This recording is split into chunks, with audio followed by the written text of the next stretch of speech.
Hi అండి, మనమైతే ఆది బ్లౌజ్తోని ఏ విధంగా కట్ చేసామనేది చూసేద్దాం ఫ్రెండ్స్. ఎంత నీట్గా వచ్చింది చూడండి. షోల్డర్ జాయింట్ అయితే కట్ చేయకుండానే ఎంత చక్కగా కటింగ్ అనేది చూసేద్దాం మనం. సో ఈ విధంగా కటింగ్ రావాలి అంటే మనం కూడా అంతే మంచిగా కొలతలు తీసుకుంటూ కట్ చేసుకోవాలండి. చూడండి, ఇలాగా కూర సైడ్ బట్టి అయితే మడతీస్తున్నాను బ్లౌజ్ పీస్ను. చూడండి, ఇలాగా కూర సైడ్ పట్టుకొని ఇలాగా మడతీసుకోవాలి. ఇట్లా స్ట్రైట్గా వేసుకొని చక్కగా ఇలాగ నీట్గా అనుకోవాలండి. చూడండి, మన ఆది బ్లౌజ్కు చంక సైడు అటు చివర్ల ఇటు చివర్ల చూడండి ఎంతవరకు ఉందో అంతవరకే సరిపోతుందండి. ఏమన్నా వాళ్ళు ఎక్కువ తొక్క లూజ్ కానీ టైట్ కానీ పెట్టమంటే ఆ ప్రకారంగా మనం కొలత తీసుకోవాలి. లూజ్ పెట్టమంటే కొంచెం ఎక్కువ, ఈ కొలత కంటే కొంచెం ఎక్కువ వదులుకోవాలి. టైట్ పెట్టమంటే దీనికంటే కొంచెం తగ్గించుకొని కట్ చేసుకోవాలి. చూడండి, ఇప్పుడు సేమ్ టు సేమ్ కాబట్టి మనకు సేమ్ దానంతే కుట్టమన్నారు నాకైతే. సో చూడండి, ఇలాగ కొలత పట్టుకొని ఆ ప్రకారంగానే కట్ చేస్తున్నాను.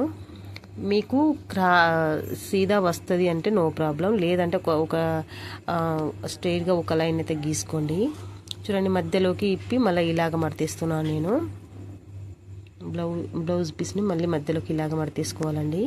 ఇక్కడ చక్కగా సైడ్లు చక్కగా పట్టుకోవాలి కొలత బరాబరి.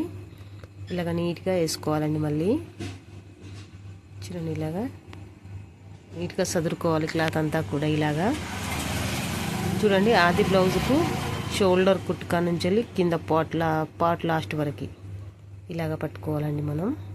చూడండి, ఇలాగా చూడండి, కిందకు కుట్టుకు వదులుకొని మీదకు కుట్టు మందం వదులుకొని అక్కడ ఇట్లా నేనైతే ఇలాగ వేలు ఒక గుర్తుకు పెట్టుకొని ఇలాగా వేస్తున్నానండి క్లాత్. సో మనమైతే షోల్డర్ జాయింట్ అనేది కటింగ్ లేకుండానే ఇంకా చక్కగా కటింగ్ చేసుకుందాం. చూడండి, నేను పెద్ద పట్టీలకు 3 ఇంచులు ఇక్కడ కొలత తీసుకున్నానండి. కుట్టుకు వదులుకొని మిగిలినదైతే కట్ చేశాను స్ట్రైట్గా. స్టార్టింగ్ 3 ఇంచులు ఉంటుందండి, ఎండింగ్ 2 ఇంచులు బరాబర్ ఉంటుంది. మనం కుట్టుకు వదులుకొని మనకు ఆది బ్లౌజ్ పెద్ద పట్టీ ఎంత ఉందో చూసుకొని కుట్టుకు వదులుకొని కట్ చేసుకుంటే సరిపోతుంది. ఇప్పుడైతే నేనైతే ముందు పాటు చూశాను, బరాబర్ వచ్చింది. ఇప్పుడు నెక్ తీస్తున్నానండి. కుట్టుకు వదులుకొని నెక్ అక్కడ షోల్డర్ పై దాకా పెట్టుకుంటే అది ఎంతవరకు వస్తుందో చూసుకొని కట్ చేసుకుంటే సరిపోతుందండి. రౌండ్ మాత్రం చేయడం అలవాటు రౌండ్ అయితే చక్కగా తీసుకోవాలండి. చూడండి, నేనైతే బ్యాక్ పార్ట్ మనం వెనక నెక్ తీసుకోవాలి కదా, బ్యాక్ నెక్. ఇక్కడ చూడండి, షోల్డర్ కుట్టు 2 జాయింట్లు ఇక్కడ మధ్యలోకి సెంటర్కి వచ్చేటప్పటికి ఇక్కడ చూడండి బ్యాక్ పార్ట్ సెంటర్ చేసుకోవాలి నెక్ను. అక్కడ కింద కుట్టుకు మీద కుట్టుకు వదులుకొని పైనకు పట్టి చూసుకుంటే మనకు అర్థమవుతుందండి. అంతే వచ్చేలా చూసుకోవాలి. ఆ రౌండ్ మాత్రం కింద కొంచెం ఎక్కువ తీసుకోవాలండి, పైనకు వంగ కొంచెం తగ్గించుకుంటే సరిపోతుంది. నెక్ అనేది పాసుకపోకుండా చక్కగా ఉంటుందండి. చూడండి, ఇక్కడ నేను కార్డ్స్ ఇస్తున్నాను, ఎందుకంటే మనం భుజం కుట్టు వేసుకుంటాం కదా, ఇక్కడ షోల్డర్ కుట్టు వేసుకుంటాం కదా, సెంటర్ పాయింట్ చూసుకొని వేసుకుంటే సరిపోతుందండి. కొలత అనేది బరోబరి వస్తుంది.